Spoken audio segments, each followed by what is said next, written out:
Kalahating bilyong piso, yan daw ang halaga ng mga proyektong nakuha ni Senator Rodante Marcoleta mula sa yumang DPWH USEC na si Catalina Cabral, base sa impormasyong nakalap ni Senator Ping Lacson. Live mula sa TV5 Media Center, nangunguno sa balita si News 5 Cent correspondent Mean Los Baños. Mean, anong detalye ng impormasyong nakuha ni Senator Lacson laban kay Senator Marcoleta?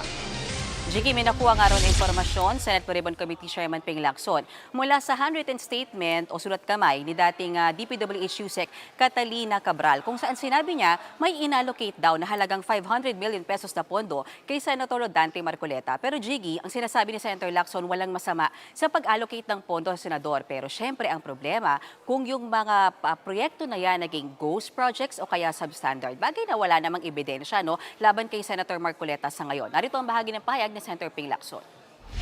Hindi pa rin illegal yon, pinagbigyan ng DPWH.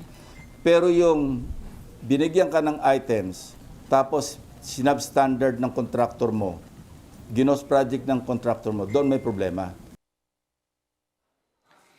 At may ano ang gagawin ni Senator Lacson sa impormasyong ito? Paimbisigan ba niya Senator Marcoleta? At kanina may pahayag din Senator Lacson na kumbaga parang sana maging BFF na ulit sila ni Senator Marcoleta.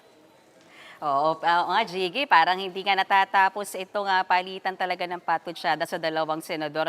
Pero ang sinasabi ni Senator Ping Lacson, hindi naman paiimbestigahan Senator Marcoleta, well, as of now.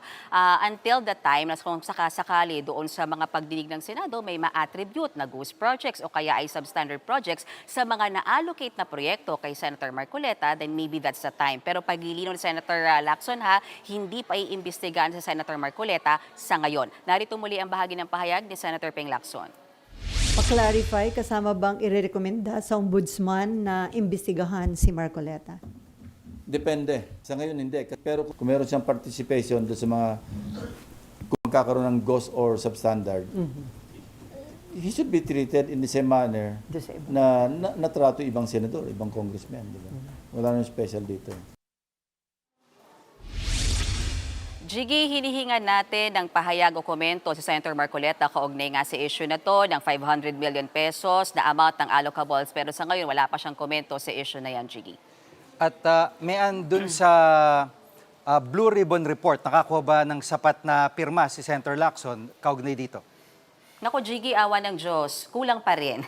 Nasa 7 pa lang ang lagda dyan sa Blue Ribbon Committee report na yan. At ang kailangan ni Senator Ping Lacson ay siyam o mayorya na mga miyembro ng Blue Ribbon Committee para talagang sana ay formal na maibaba yung committee report na yan sa plenaryo, mapagdebatehan at maisubject sa interpellation. Kaya, ini-encourage ni Senator Lacson yung kanya mga kasamahan na pumirma na sa committee report. So niya, ano daw bang ikinatatakot? Partikular niyang in-encourage yung 3 senador na napangalanan dyan sa committee report na mag-undergo sa preliminary investigation, gaya nila Senator Jesus Codero, Senator Jinggoy Estrada, Senator Joel Villanueva. Dahil kung sakaling makakabuo ng sapat na pirma, ma-subject to interpellation, makapagdebate sa plenaryo, then yan yung magiging venue ng mga senador na nabanggit ko, yung 3 senador, para makapagpaliwanag at linisin yung kanilang pangalan. At kung mai-encourage or mako-convince nila ang si Senator Lacson, gayon din ang mayorya ng mga senador, baka raw ma-strike out yung pangalan nila at matanggal pa sila doon sa mismong committee report. Narito ang bahagi ng pahayag ng Senator Ping Lacson. Kung nagpirma lang sila, that's their platform to defend themselves. Ito yung aking depensa. At nanalo sa botohan, halimbawa, or na-convince ako as chairman, sponsor. Sabi ko, accepted. O di tanggal yung pangalan na sa final, yung sa adopted committee report. Sir, walang ganun So bukas pa rin po kayo and are you encouraging them? Definitely. You're encouraging them, sir. Yeah, gusto natin yung healthy discussion, healthy deliberation. Para maliwanagin talaga natin, marinig natin lahat ng sides. Yan muna ang latest, Jiggy. Balik sa'yo. Yan ang ulat ni Mean Los Baños live mula sa TV5 Media Center.